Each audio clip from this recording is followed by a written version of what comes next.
This is the story of a journey for me, and a journey for every member of our common home, Earth.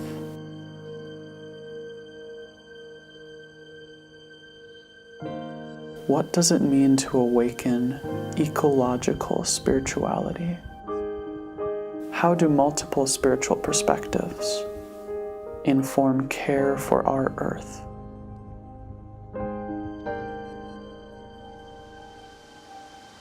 Spirituality and ecology balance and inform one another, because every entity, all of us, are inherently connected to the Earth. Ecological spirituality points us towards something that should be obvious, but is not always apparent. That we are part of the Earth, and that we need to recognize and embody that relationship. This is our world, our journey, all of us, to walk alongside.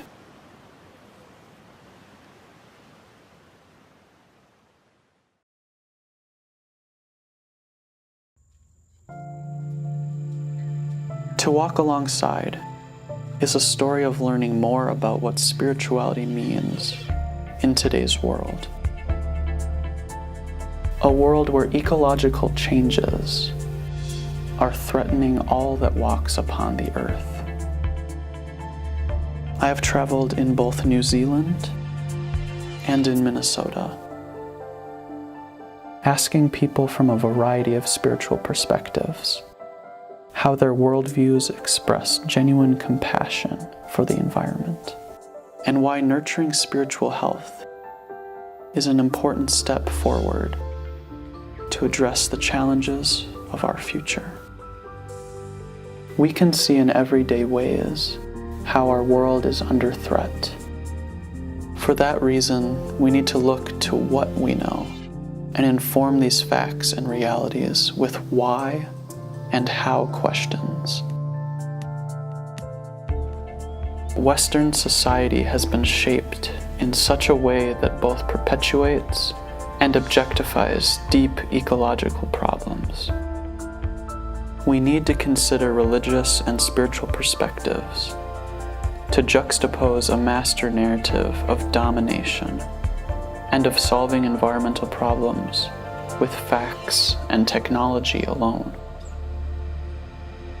The environment, all of our surroundings, are spiritually valuable and can teach us how to walk alongside the earth. How do people honor that value? To walk alongside examines both spiritual and religious perspectives, focusing on spirituality as a crucial aspect of our ecological well-being, and religion as traditions that inform spirituality.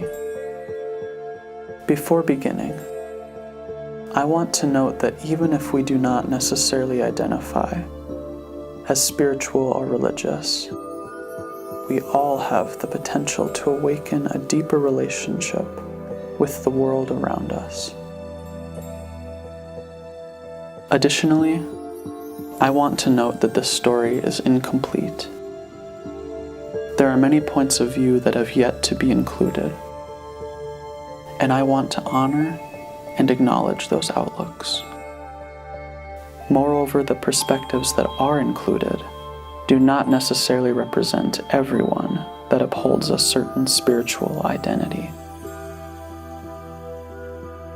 Finally, it is important to expose my own perspective as well. I am a Christian, And this journey started for me when I learned that the phrase in Genesis, "have dominion over the earth," meant something other than warranting domination and exploitation of our planet. The phrase, "to walk alongside," is my own interpretation of dominion.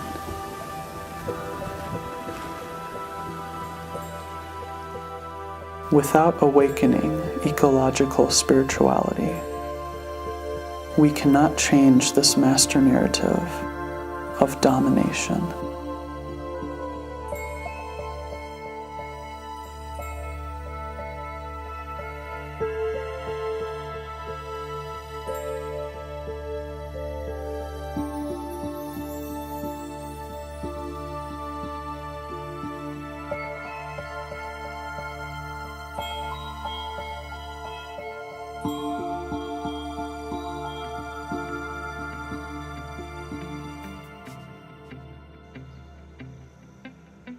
Our journey today begins where it started for me. Sitting in Old Main 004, in my religion and ecology class, where I heard for the first time the idea that dominion might mean something other than domination. We live in a society that believes we can master nature. Oftentimes, Christianity, embedded and within Western culture, has argued that dominion means control of the environment. How can ecological spirituality reframe this notion? In Judaism, it points to Genesis and it says, on this day God created the waters and the heavens, right? And said, this is good. You know, that's how it is, right? And the words in Hebrew are kitov. And then it says God created the fish and the birds. Kitov, it's good. And then God creates human beings.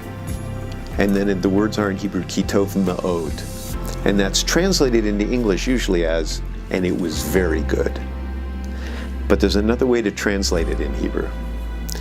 And that is, it is good, but there's other stuff.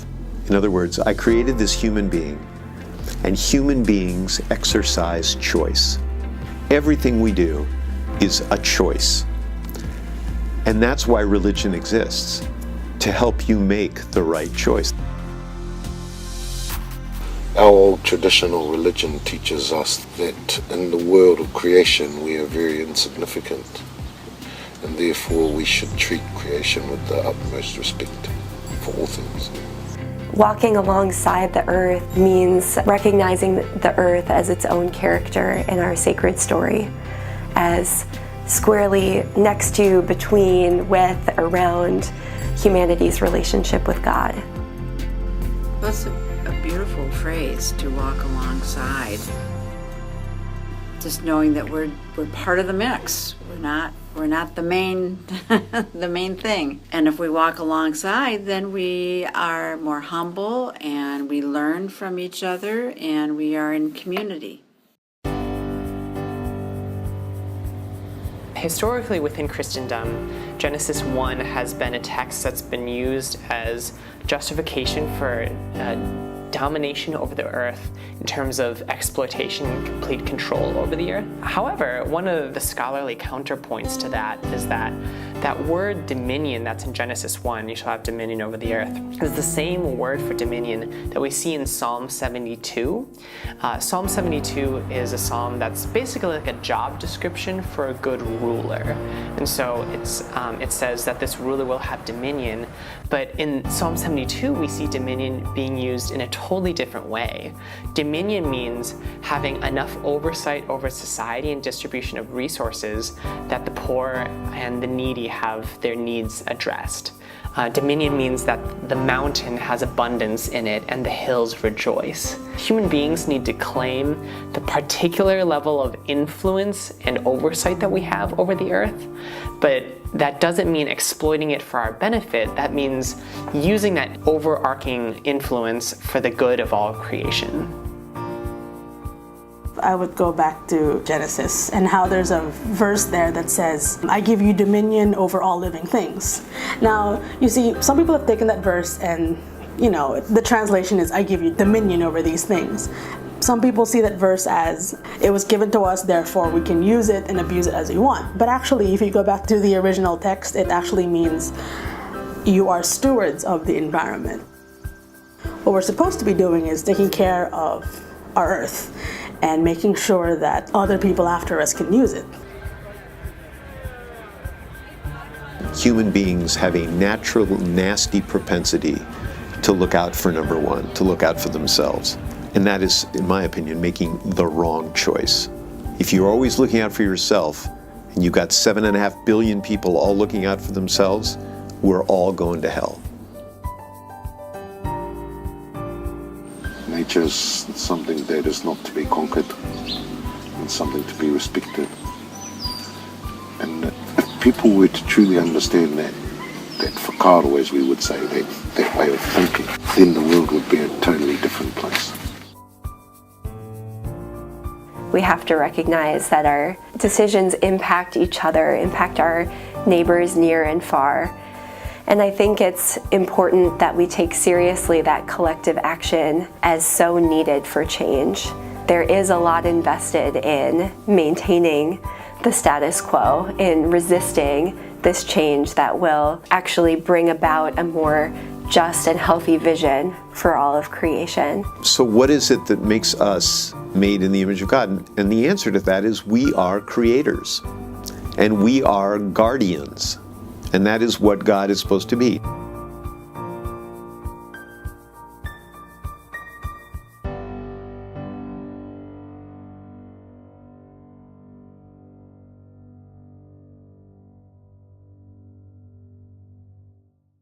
As these perspectives show us, ecological spirituality provides an important counter-narrative to domination.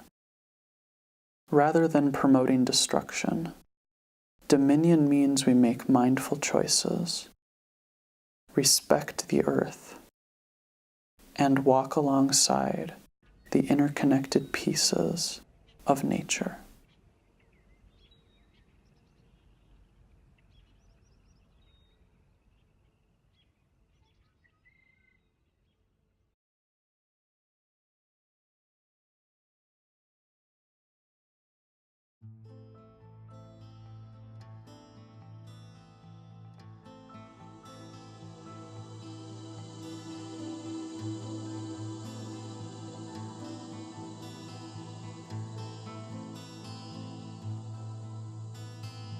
Well, this journey started with the idea of dominion.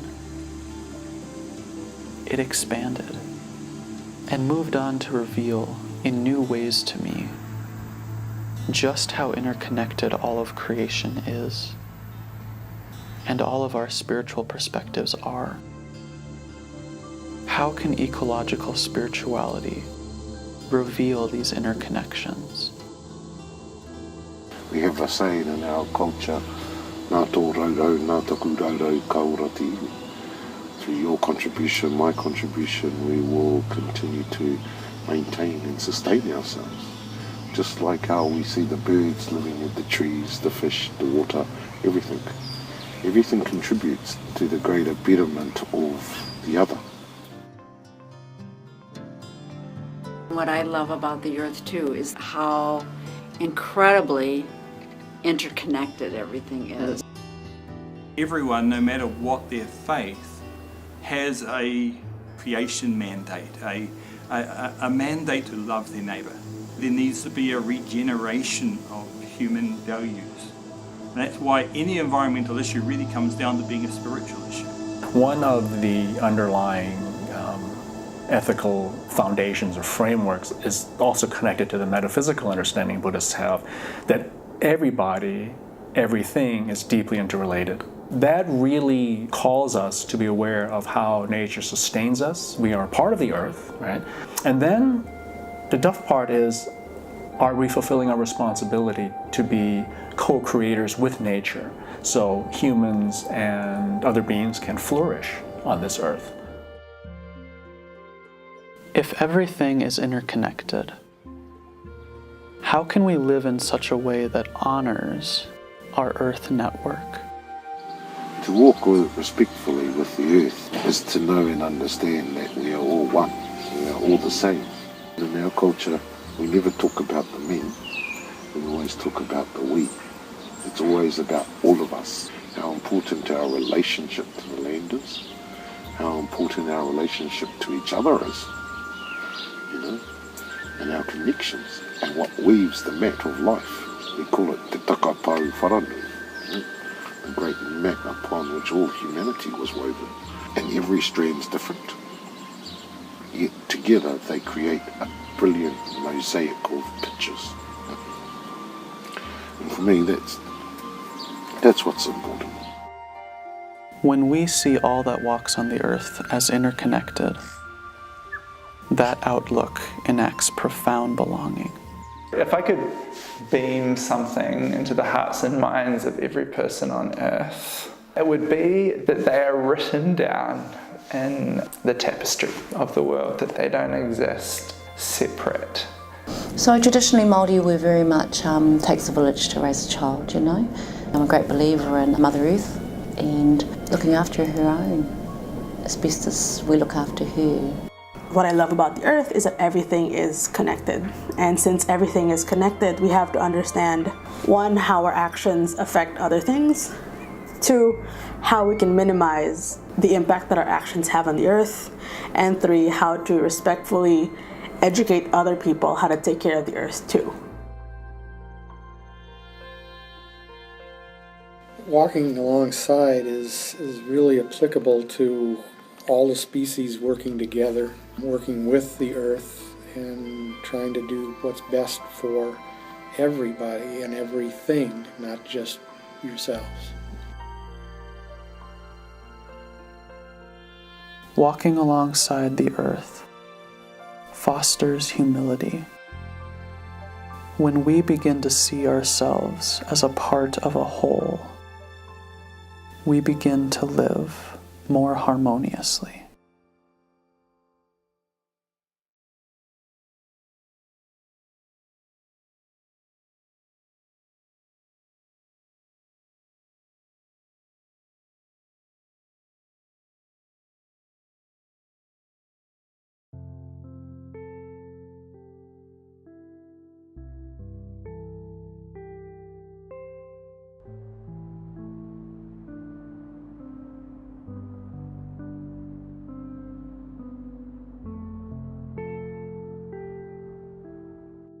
We are designed to live harmoniously. Thus, the process of learning to walk alongside involves regaining balance, meaning shifting away from the dichotomy of humans and nature, and instead looking within ourselves and seeing that a balanced planet is one where we live together. How can ecological spirituality remind us that we are far more than our possessions and that our actions can tip the world out of balance? We spend our life pursuing things, and when we spend our life pursuing things, they consume us. So, I think at the Western world at the moment we are obsessed with consumption. We're obsessed with, especially younger generation, with entertainment and pleasure. And so when we give our lives to these things, in some sense, the Old Testament language would be is idolatry. We're giving our life to less than what it was created for. So for me, climate change is an issue of injustice because the people being affected by climate change aren't necessarily the ones contributing to it the most. Like in terms of, say, greenhouse gases and carbon emissions, other countries might be putting them out while smaller countries feel the impact, like sea level rise. And to me, that imbalance of somebody doing something and affecting someone else is a form of injustice. If the world is dysfunctional when the people walking upon it find themselves out of balance, what does spirituality have to say about regaining that balance? The moral imperative is so clear as to how we are to treat people and treat the earth, and that we have the stewardship. That is our imperative. We are to care for it.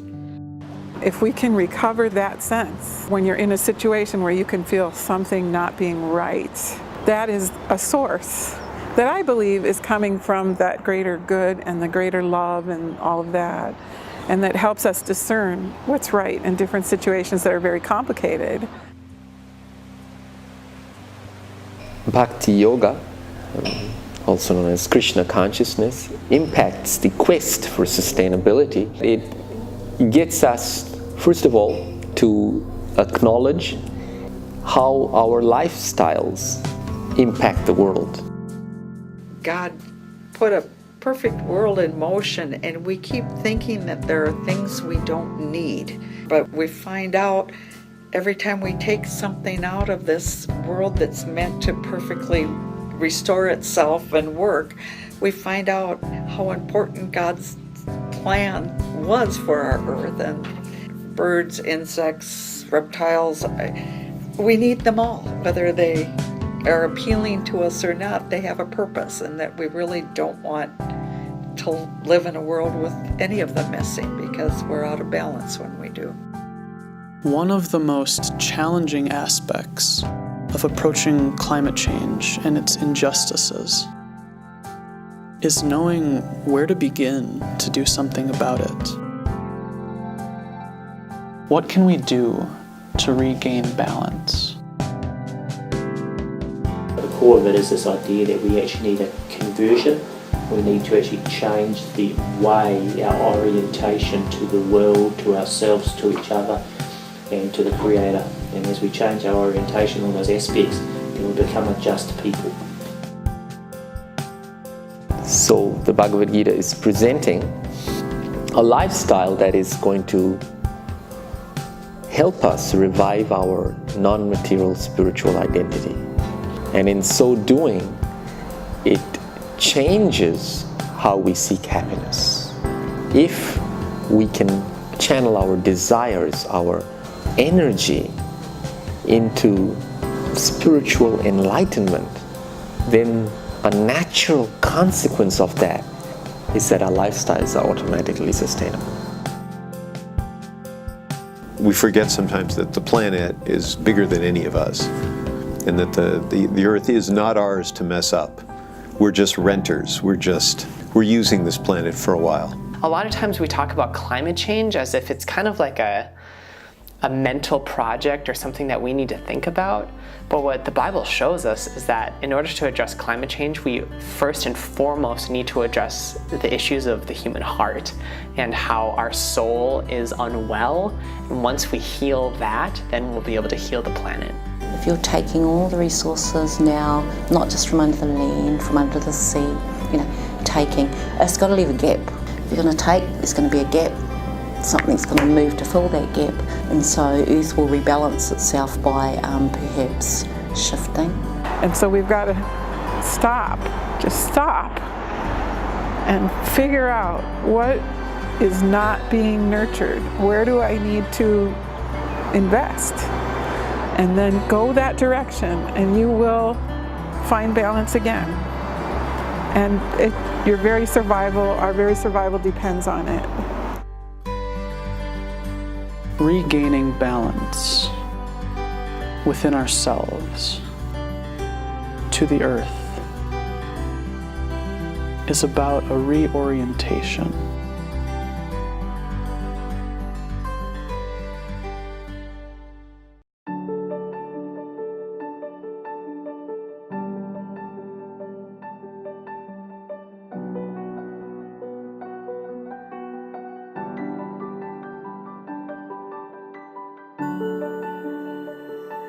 Something that I love about the earth is that when you stop and really listen and pay attention, the earth seems to open up in new ways.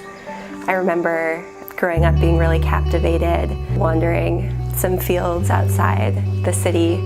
I grew up in Lincoln, Nebraska, so not really a big city. There's some lovely prairie grasses outside the area where I lived, and I remember the first time I really wandered alone, and actually with a camera in hand, started to see this entire world of bugs and insects and the way the grass moved. It was this whole, microcosm that I had never seen before.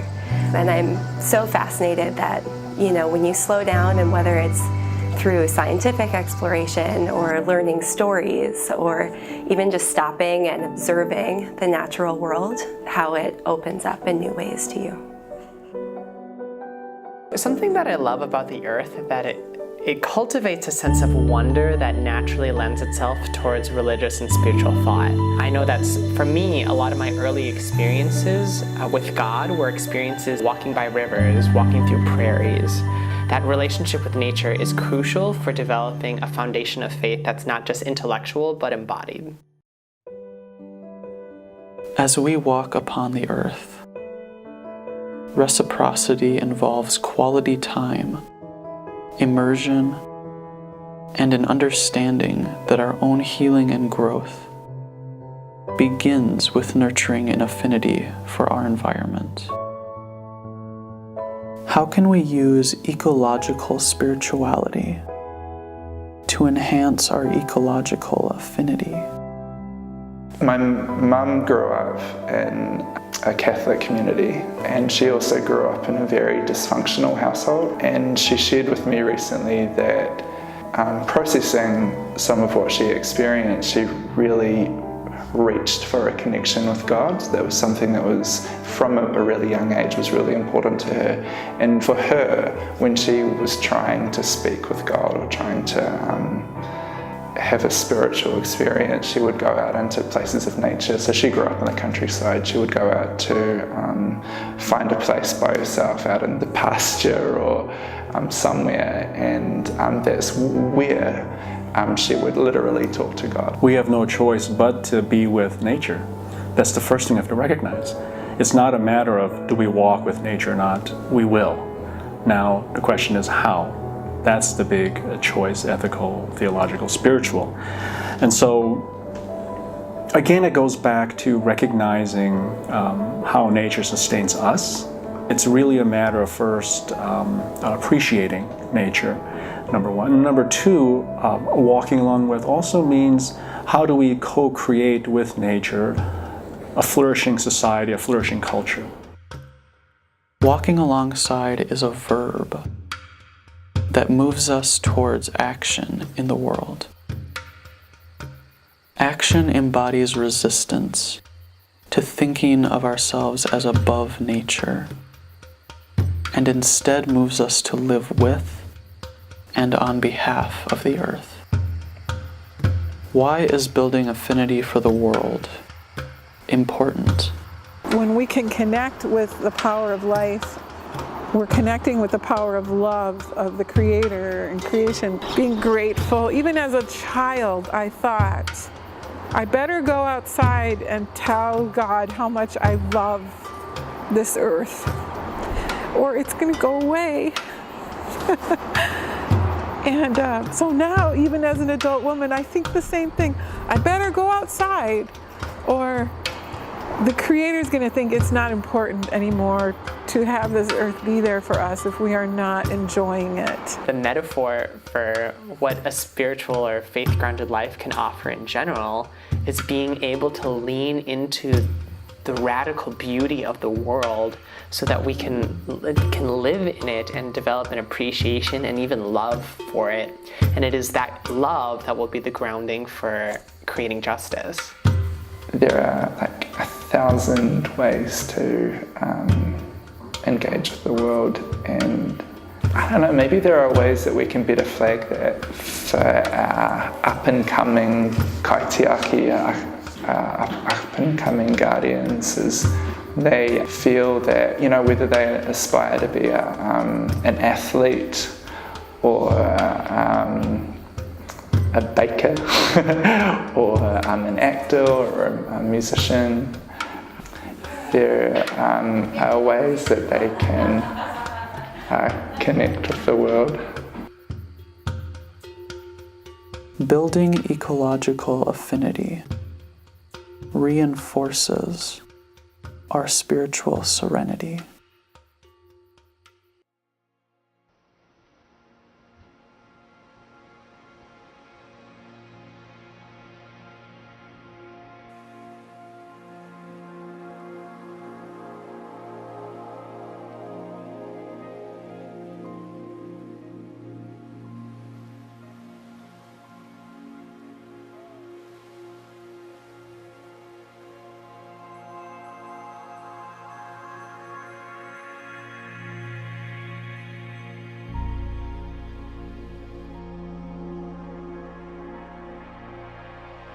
I'll tell you a story that goes to this point. It's a story about an old man. He's 95 years old, something like that. Now he's in his 90s.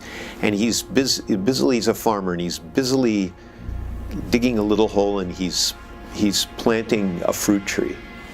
And a young man who's out to see the world, someone like you, who's kind of going out there to ask people about climate and about stuff and about the world, wisdom, encounters this old man.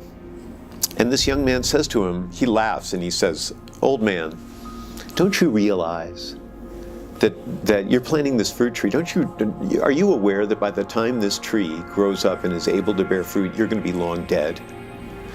And he finishes planting, because that's also biblical. No matter what happens, you finish planting the fruit tree and then you go on to do whatever. Even if you're greeting the Messiah, you finish planting the fruit tree, then you go to greet the Messiah. He finishes that and he looks up to the young man and he goes, "When I was born, there were fruit trees in this world ready to give me fruit. And when I die, I aim to leave fruit trees behind for those who come after me." And that's it in a nutshell. You know, that's the essence of the whole thing. It's immoral what we're doing, because we are giving a world to our children and our grandchildren that might not bear fruit. And that is immoral. And so for me to walk respectfully with the earth is to always be mindful that I should only ever take what I need. Nothing more, nothing less. If the whole world practiced that, we would be in a much better place. The problem is that we take far too much and we waste even more. So for me to walk respectfully with the earth is to only use what I need when I need it, and to always be thankful for that. Humbly, we must acknowledge that we cannot control nature. Ecological spirituality shows us that we cannot solve environmental problems without deep humility and reverence for our common home. Humility moves us to compassion, which necessitates action in the world.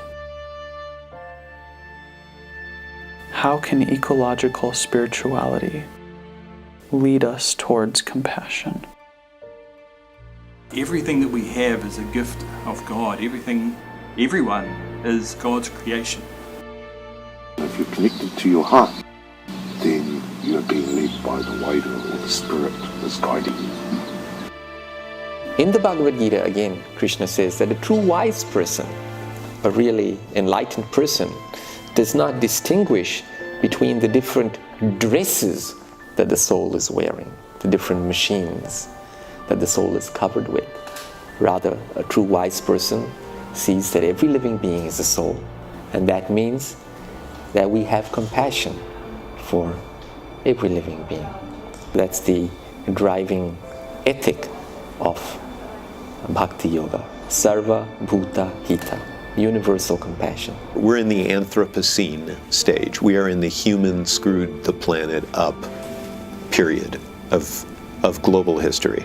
The thing that scares me the most is human disavowing of the reality. I live in an orchard, have experienced the change in weather patterns significantly over the last few years, and it scares me to think that the resources we have we're taking for granted and we may not have them in the future. When we begin to identify and genuinely feel sorrow as we learn of the destruction occurring on our common home, That is the presence of compassion in our lives. How can we live out that compassion? To walk alongside life on Earth means to understand how our actions impact the Earth. I think it means knowing that the things you do, no matter how big or small, can affect the Earth in some way. Like if you choose to throw away something, that a piece of plastic might end up in the water, which might end up in the ocean, end up in a fish. And for me, that's how existing respectfully among other members of our common home is lived out, through seeing things from another person's perspective. Faith is not a static thing. It's not just something which we just put on top of our heads. No, Krishna in the Bhagavad Gita is saying that faith is a dynamic process.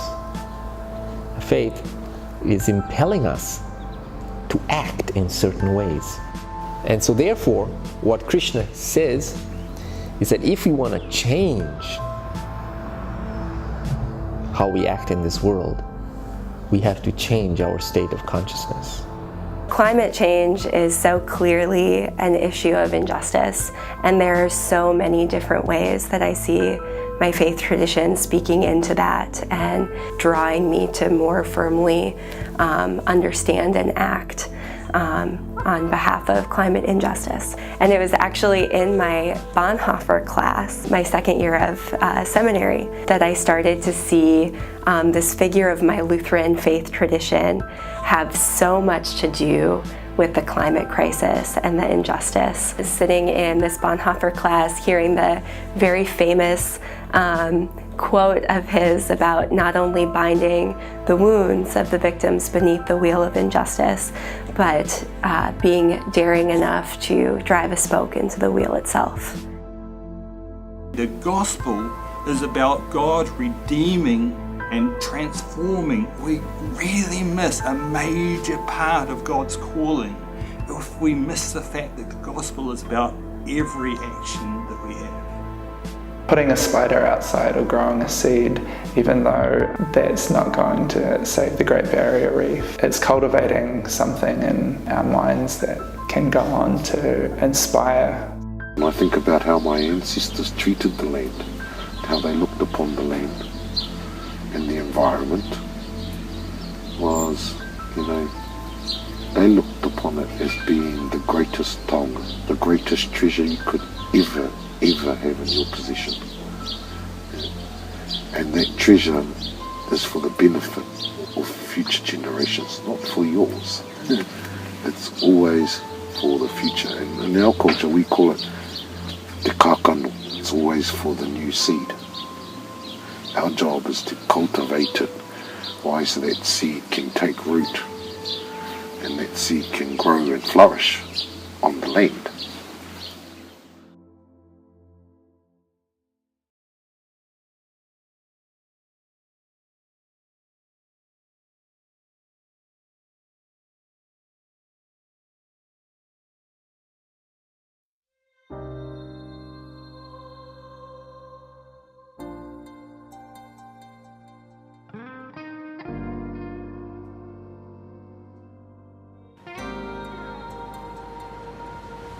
To walk alongside all other earthlings means to recognize that we are all part of one divinely generated family.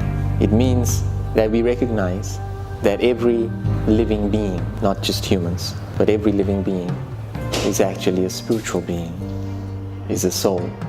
Jesus says, love your neighbour as you love yourself. Well, that's really interesting because most of us probably in the Western world don't like ourselves that much, so it's very hard for us to love our neighbours. The reconciliation is both ways. But then also though, God came for us to be reconciled to the earth. Growing ecological spirituality is a framework to walk alongside the earth. Ultimately, our challenge looking forward is to heal ourselves. Our ability to promote environmental justice resides in our ability to restore our personal and collective ecological spirituality. It doesn't matter where we are. or what religious or political boundaries we create. We are on the journey together. One of my names is the ship. It's a name my dad came up with.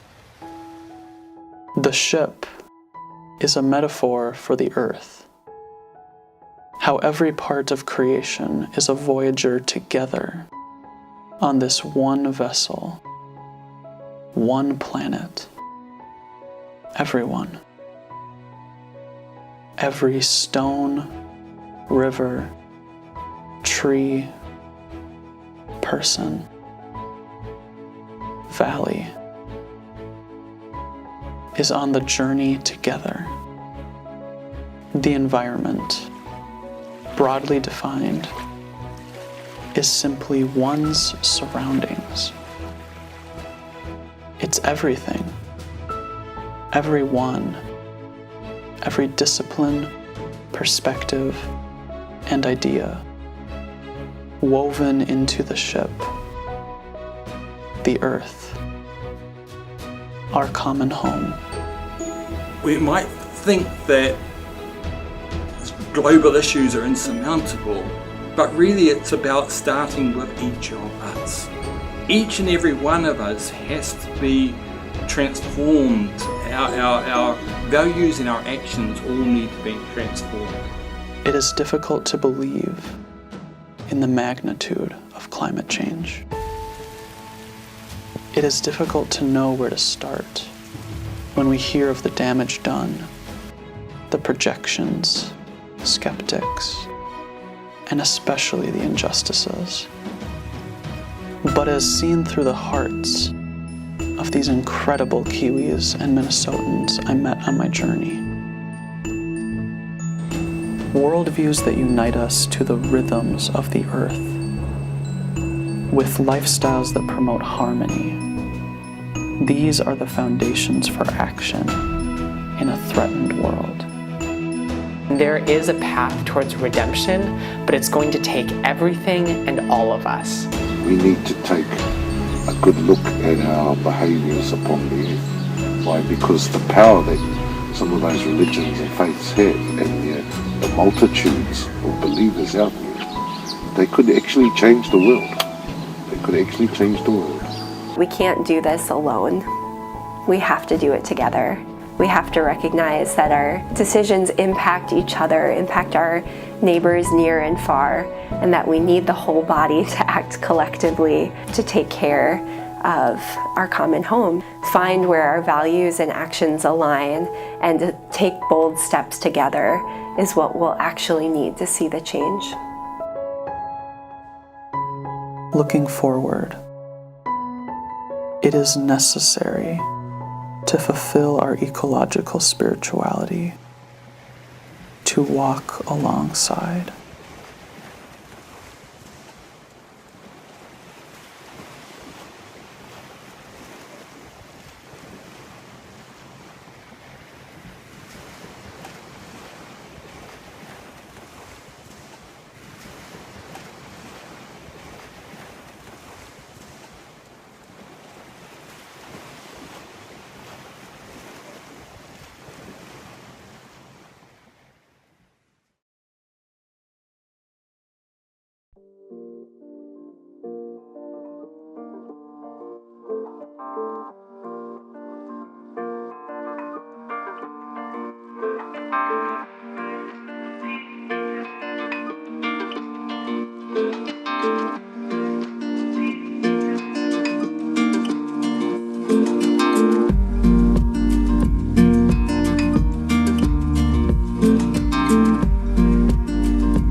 A journey of 1,000 miles begins with a single step.